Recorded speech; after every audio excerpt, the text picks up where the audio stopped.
Have you ever seen your pet bark at nothing? What if it wasn't nothing? What if your dog saw something that didn't want to be seen and tried to warn you night after night until it was too late? Tonight, I'll tell you about the dog that barked at the empty chair, but by the end, you might not look at your living room the same way again.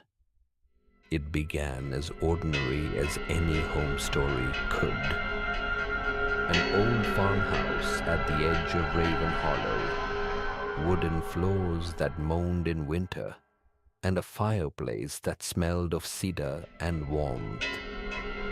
The house belonged to Claire Dawson, a 38-year-old nurse who had moved there to escape the city. She wanted peace, quiet, and a place to heal after losing her husband in an accident 2 years ago. The only other living soul in that house was Buddy, her golden retriever, gentle, loyal, and the only reason she still smiled. When Claire moved in, the house came furnished. Everything looked fine, except one thing. In the corner of the living room sat an old wooden rocking chair. Its paint was peeling, its seat worn smooth from decades of use. It faced the fireplace like it was waiting for someone who'd never return. From the first day, Buddy hated that chair. He'd growl low whenever he passed by it. His fur would rise. Sometimes, in the dead of night, he'd stand in front of it, barking into the shadows, as if warning something invisible to stay back. Claire thought it was cute at first. "Silly dog stuff," she'd say. But then she started noticing. The chair would sometimes move, just a little, just enough to rock, once, twice, even when there was no breeze. It became a pattern. Every night around 3:12 a.m., Buddy would start barking, loud, frantic, facing the same corner. Always the chair.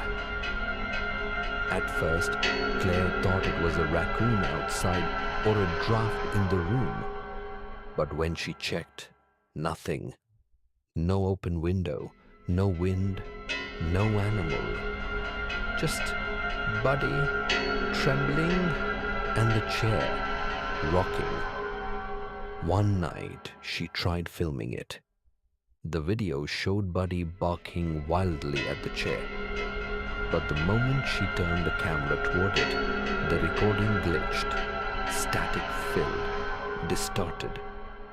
And for a single frame, a faint, shadowy outline could be seen sitting there. Claire deleted the video that same night. She started sleeping with Buddy in her room. But even then, sometimes in the silence, she could hear it. Creak, creak, creak. The sound of wood slowly rocking on the living room floor. Buddy would whine under the bed, paws over his face. And when Claire looked out the door, she could see it. The silhouette of the chair moving, and the sound of soft, heavy breathing. Sleep-deprived and terrified, Claire decided to get rid of the chair. She dragged it outside one morning onto the curb and waited for the garbage truck. Buddy followed her, tail wagging for the first time in weeks. That night, silence. For the first time since she'd moved in, there was no barking. She and Buddy slept peacefully, dreamless, like the weight of the house had lifted. Days passed. The house felt lighter. Buddy played again, chased shadows for fun instead of fear. The emptiness where the chair had been looked right. Then, 3 weeks later, on a rainy Thursday evening, Claire came home from work, soaked and tired. Buddy didn't come to greet her. Instead, she saw something that froze her blood. In the corner of the living room, the rocking chair was back. Same scratches, same faded paint, same position. Rocking gently, as if someone had never stopped sitting there. "Buddy?" she called. No response. Her heart pounded.